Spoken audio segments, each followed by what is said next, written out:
Vamos falar um pouco aqui sobre colmeia. Podemos também falar sobre formigueiro, podemos falar sobre o cupinzeiro, que são estruturas baseadas numa rainha e todos servem essa rainha. Mas por que a Ângela resolveu falar de colmeia, formigueiro e cupinzeiro? É só para dizer, e eu gosto de convidar vocês a raciocinar, a pensar comigo, mesmo que vocês não opinem aqui embaixo, porque são tímidos, opinam lá no e-mail, mas aqui embaixo, não, eu vou botar isso daí, quer dizer, o medo de apanhar, né, o medo de ser julgado. Por que a Ângela vem com essa história de colmeia, de formigueiro? Existe um conceito de perfeição que não deveria estar povoando a mente humana, mas está. Então, o que acontece quando o ser humano, que já passou por muitas coisas, e vou falar aqui só como ser humano, já passou por muitas coisas, mesmo que você diga assim, eu não acredito em reencarnação, tá, tudo bem. Mas desde que você nasceu, passou pelo canal da sua mãe, saiu de dentro de uma barriga que na maioria das vezes talvez tenha sido um local confortável, de conforto, onde você não tinha fome, onde você não sentia o peso do seu corpo, você não sentia frio nem calor, não era atingido pela claridade, né, entrando pela sua retina, invadindo o seu cérebro. Sai daquele mundo calmo e sai na claridade. Passa por uma coisa estreita, doída, e sai na claridade. Então, desde o seu nascimento, você vem passando por dificuldades para vencer, para ser. Tem transformações periódicas na sua vida. Tem fases, Freud mesmo já falava das né? Fase anal, fase que agora nem me vem à cabeça as quatro, porque eu estou focada em outra coisa. Bem, Freud já falava que na sua infância você passa por essas fases e muitos levam, e é verdade, muitas vezes você está diante de um adulto e ele está simplesmente replicando a fase oral, né? Onde você segura, solta, domina. Vem a adolescência, que é aquele turbilhão. Eu já não sou e ainda não sou. Outro dia eu estava vendo uma piada. Ele não entendia, porque ele não era considerado jovem, mas... Então, quando você é jovem, você também fica muito perdido. Por quê? Porque você está em constante transformação. E vai assim na maturidade. Você vai fazer faculdade, vai fazer uma determinada matéria, e depois você vai mudar de opinião sobre qual matéria fazer, há de novo uma transformação.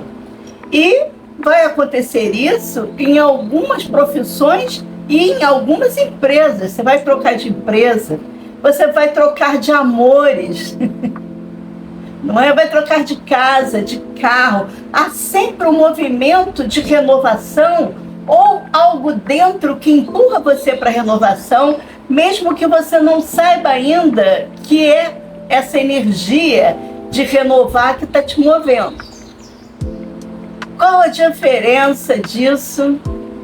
Ou por que eu estou falando disso?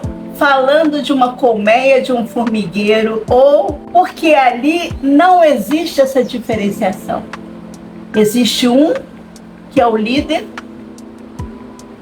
e todos os outros o servem.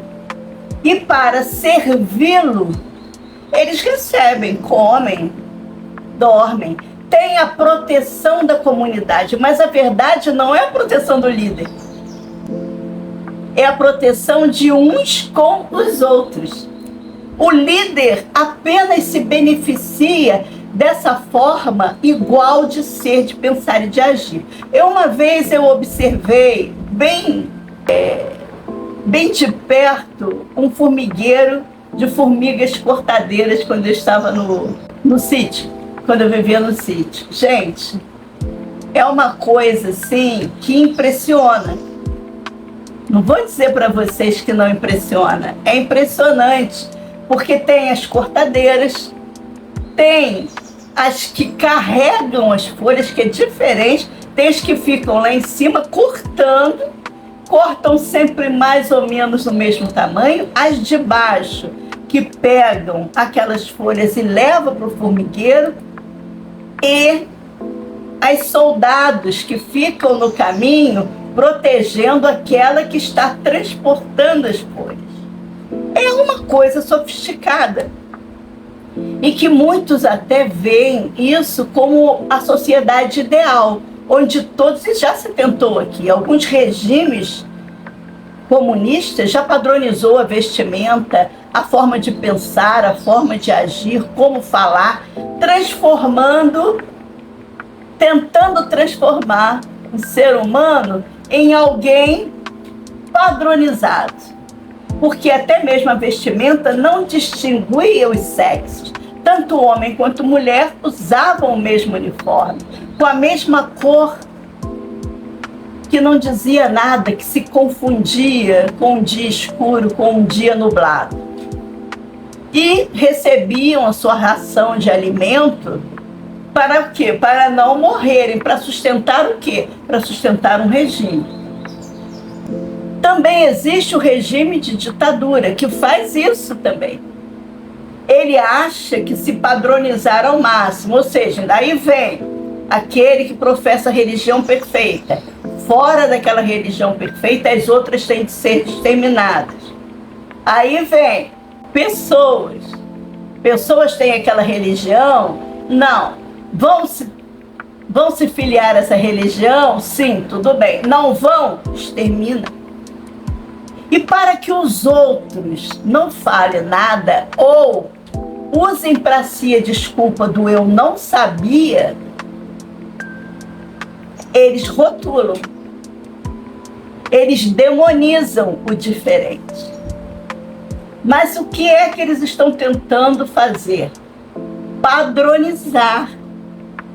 Eu não vou dizer para vocês que isso não existe em outros planetas, em outras civilizações. Aqui eu estou entrando num papo que eu vou levar num outro momento lá. Mas vamos encerrar isso aqui. Mas quem se comunica com esses seres dizem que eles não têm sentimento, que não tem. Então o ser humano é um plus a mais, ele possui sentimento. Nem que seja de amor e de ódio, nem que seja de inseguranças e incertezas, ele tem sentimentos que mediam as suas ações, sentimentos que mediam seus comportamentos e sentimentos que mediam a sua inteligência. Ele busca aquilo para enriquecê-lo, para enriquecer aquilo que ele sente, aquilo que ele vê. Então isso é um plus a mais. Então nunca vai dar certo uma sociedade onde você tenta padronizar o impadronizável, ou seja, o ser humano, porque ele é plural, ele é singular, ele manifesta as diferentes facetas das mesmas energias, que é a energia Yin e a energia Yang, buscando sempre o máximo equilíbrio entre elas. Então, se você está favorecendo um regime que para limpar, para ser, para acontecer, ele precisa dizimar o diferente, ele precisa matar, como ele precisou queimar em fogueiras, matar em fornos de extermínio dentro de campos de concentração, porque não foi só judeu, algo de muito errado há com esse regime, para favorecer o quê? A abelha rainha, ao ditador. E o ditador vive de quê? Vive de você. Ele nunca vai te deixar sair porque ele se alimenta de você. Então fique esperto, fique esperto.